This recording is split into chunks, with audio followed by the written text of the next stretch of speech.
there's basically public participation, and the first person is Karen Jones, who wants to talk about cemetery.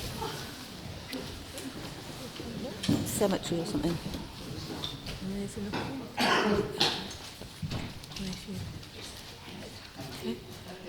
My question to the council, and especially members of the Gladstonbury and Sharpton Burial Board, is what are their plans for the maintenance and upkeep of Gladstonbury Cemetery since the caretaker retired in December 2025? Okay, thank you. I can just make one comment about that, that when Rob retired, that was rather sudden, so he just decided to take early retirement.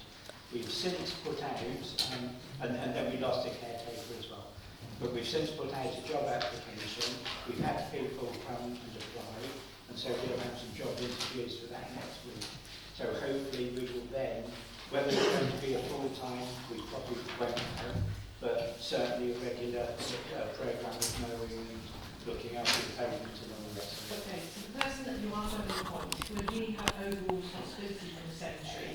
Will he be, because I think that is what's needed, somebody with overall responsibility, because at the moment, 80% since January of the cemetery has not been mown. And the 20% that has been mown, most of that 20% is on the historical graves, which are from the late 1800s to the early 1900s. And what needs to be mown is the graves from the most recent graves. And you can go up there, I've got photos every week I take, so I know because I visit the graveyard every day. Okay, thank you. We'll build that into our discussion, but thank you for bringing in that. Joe Joseph. Thank you. Your Worship, Gladstonbury Town Councillors, I'm Joe and I'm a co-operator. If there was an organisation called Co-operators Anonymous, I would be in it. But in the absence of Co-op Anon, I represent the South West Peninsula Council of the Co-operative Party on the Values and Principles Board of the Co-operative Councils Innovation Network, CCIN. This is the fastest growing network in local government, embracing councillors, officers and community cooperators of all parties and none, which is why I'm here now, to thank you for bringing forward a motion at agenda item 12 for Gladstonbury to become an associate member of the network, a pioneer council for Somerset. I'm going to give a little bit of background, and my fellow cooperator Gareth is going to talk about what's in it for the council and our communities. So, a little bit of background. Once upon a time, long, long ago, in a faraway place up north, poverty-stricken weavers, the Rochdale pioneers, opened a shop on Toad Lane, selling butter, sugar, flour, oatmeal and candles at affordable prices. They found a new way of creating a successful enterprise. Fast forward from 1844 to today, and the principles that underpin their cooperative store have evolved through the International Cooperative Alliance, representing 300 million co-ops worldwide. 1 in 12 people on the planet is a member of the cooperative. And the movement that started in England is having a global renaissance. This is great for Gladstonbury, with our vibrant co-op and mutual community. Nationwide, a mutual literally filled the hole in the wall left by the banks. Member Credit Union fills another gap in financial provisions. The co-op shop on the High Street reminds us of its Rochdale roots. And innovative housing and community energy co-ops and horticulture co-ops like Clockgate signpost the transformative potential of cooperation. I'll spare you the full Gladstonbury Co-ops directory, but it makes up a sizable chunk of our town's economic, social and cultural wealth. By joining the Co-operative Councils Innovation Network, Gladstonbury Town Council would be starting a journey, adopting the 10 values and principles of the network, embracing innovative ways of working, and linking with other co-op councils across the UK, including the 43 existing members. With your support, we no longer need to be anonymous cooperators. we can put Co-operative Glastonbury on the map. Please support the motion at agenda item 12, and let's celebrate the 4th of July 2026 as International Cooperatives Day as a cooperative town. Thank you. Thanks, Nick.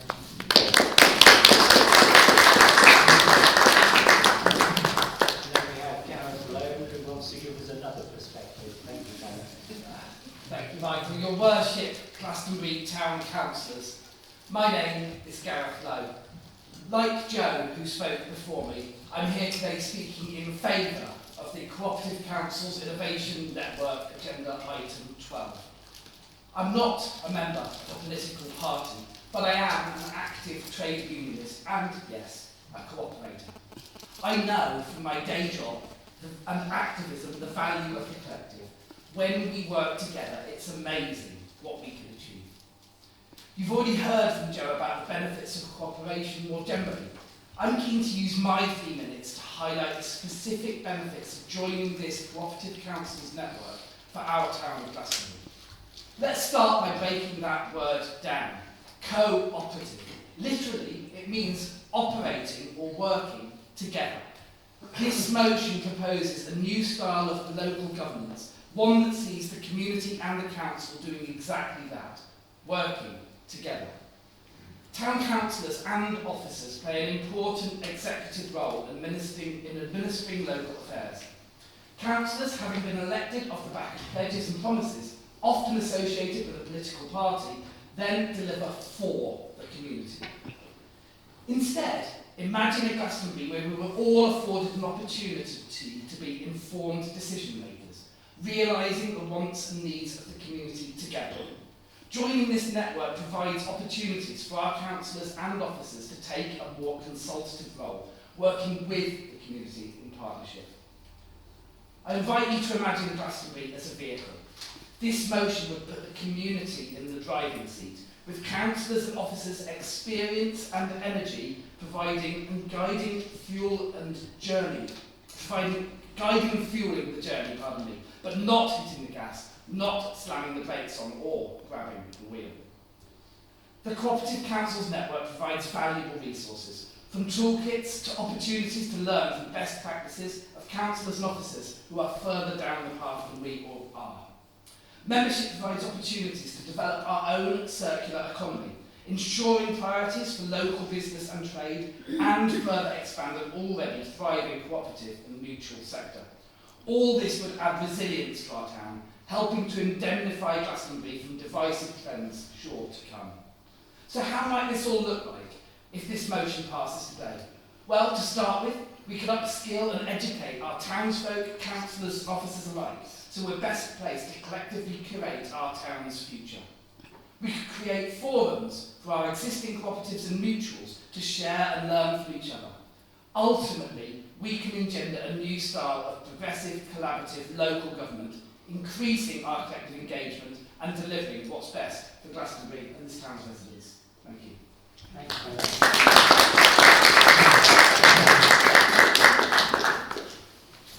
Angela Friend.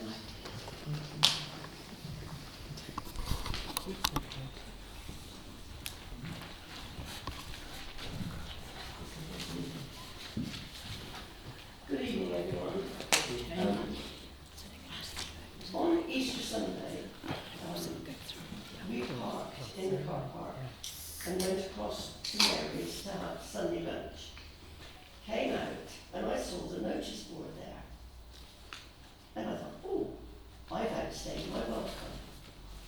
So I came back on Monday to see if I'd read the board correctly. And there was a young lady in a wheelchair with her husband, and they were looking at the board. She was absolutely worried, sick, that she was going to get fined because that board only allows blue badge holders 1 hour when you've got 3 hours on your blue badge. And that, so whoever's in charge of whatever, I overstayed my welcome. And this other lady, she was getting very upset about it. I'm just wondering, can they discriminate against people with disabilities carrying blue badges? I don't know, it's probably a funny situation, but I just thought if I'd bring it to you and see. Okay. I'll ask Property and Assets Committee to have a look at it, because they're... We've already looked Oh, at it, did Michael. you? So if you let me speak. Yes, please. We already had one person who is a trader who was saying with the change in the car park that it was a change from the norm. And the last meeting we agreed to extend it to the usual 3 hours. So that notice is now incorrect. It's actually a 3 hour, same as you get on double yellow lines. Yes, We've already dealt. Yeah. So, thank you very much. Thank you very much, anyway. Thank you.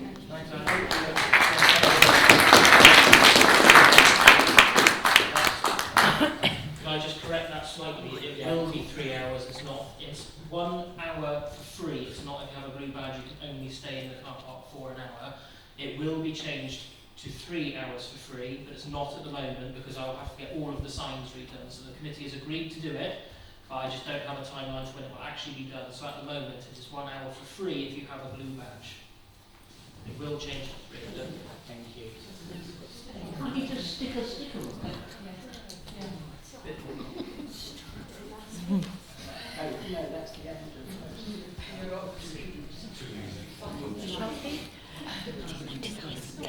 Joe, would you care to light the unity candle? Oh, yeah, they are. Everybody Amazing. outstanding for Because they agree with it.